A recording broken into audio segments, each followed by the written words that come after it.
खुद पे काम करो, शायद वही जीवन का सार है। एक बहुत अमीर आदमी था, उसको ना अक्सर ही तीर्थ में जाने का बड़ा शौक था। वो अक्सर ही तीर्थ में जाता और जब तीर्थ से वो वापस आता तो अपने पूरे गांव को वो न्योता देता, उनको इनवाइट करता और उनको अच्छा अच्छा खाना खिलाता। पूरा गांव जो है वो उसकी तारीफ करता, उसके खाने की तारीफ करता और वो आदमी बड़ा खुश होता।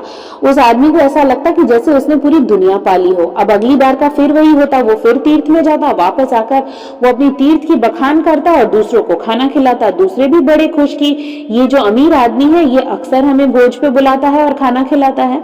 एक बार एक साधु उस गांव में आया और उस साधु को भी ये बात पता चली कि यहाँ एक बड़ा अमीर आदमी है जो ऐसा करता है। तो साधु ने कहा कि चलो उसकी थोड़ी परीक्षा ली जाए।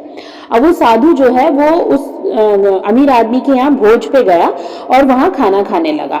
अब वो साधु ने पूछा उस अमीर आदमी से कि मैंने सुना है जब भी आप किसी तीर्थ में जाओ, जब भी आप किसी अच्छी यात्रा में जाओ तो आपको वहां कुछ छोड़ के आना होता है, आप क्या छोड़ के आए?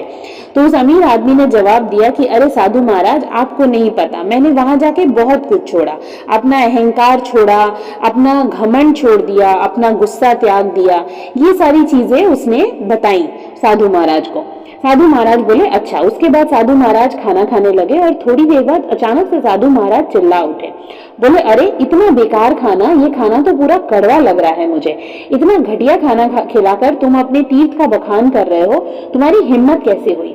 इससे वो अमीर आदमी को गुस्सा आ गया, क्योंकि आज कई वर्षों में पहली बार ऐसा था जब उसकी चीजों पे किसी ने नुक्स निकाला था, कमी निकाली थी बजाय तारीफ के। वो आदमी जो है वो बौखला जाता है और वो चिल्लाने लगता है, वो तो तू घटिया साधु है, तुझे क्या पता कि अमीरों के घर का खाना कैसा होता है?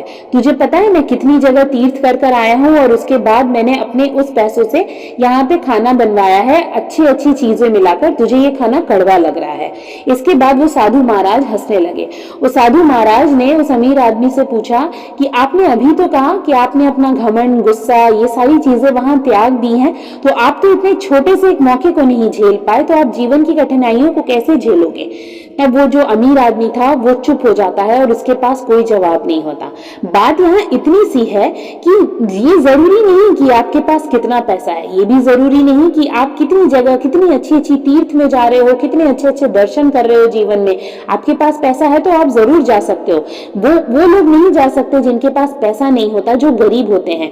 लेकिन फिर भी अगर आप खुद पे काम नहीं कर रहे हो, अगर आप खुद को नहीं सुधार रहे हो, अगर आप एक छोटा सा सिचुएशन हैंडल नहीं कर पा रहे हो, अगर आप स्ट्रेस हैंडल नहीं कर पाओगे, तो आप आगे कैसे बढ़ोगे? आप तरक्की कैसे करोगे? कहते हैं कि जो स्ट्रेस हैंडल नहीं कर सकता, जो एंजाइटी हैंडल नहीं कर सकता, जो फेलियर हैंडल नहीं कर सकता, वो सक्सेस नहीं कर सकता।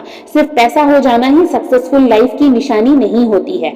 सक्सेसफुल वो होता है जिसने अपने आप पर काम किया। लोग वो महान नहीं होते हैं जिनके पास बहुत पैसा, बड़ी गाड़ी, बंगले होते हैं। लोग वो महान होते हैं जिनके विचार अच्छे होते हैं, जिन्होंने खुद पे काम किया होता है, जिन्होंने ये समझा होता है कि जिंदगी में शांत कब रहना है, किस तरीके से काम करना है, दूसरों को खुशी देनी है, ना कि खुद की छोटी छोटी गलतियों को सर पे बिठाकर बहुत तेज तेज चिल्लाना है, गुस्सा करके दूसरों को शांत कर देना और सिर्फ खुद की तारीफ सुननी है। क्योंकि आपकी तारीफ तो वो लोग जरूर करेंगे जिन्होंने आपका पैसा देखा है, लेकिन अगर आप अपने विचारों से किसी को खुश कर सकते हो, तभी आपको आपके जीवन का जो सार है वो मिल जाएगा। इसीलिए कहते हैं कि स्ट्रेस को हैंडल करना सीखो, सक्सेस अपने आप तुम्हारे पास आ जाएगी। Thank you.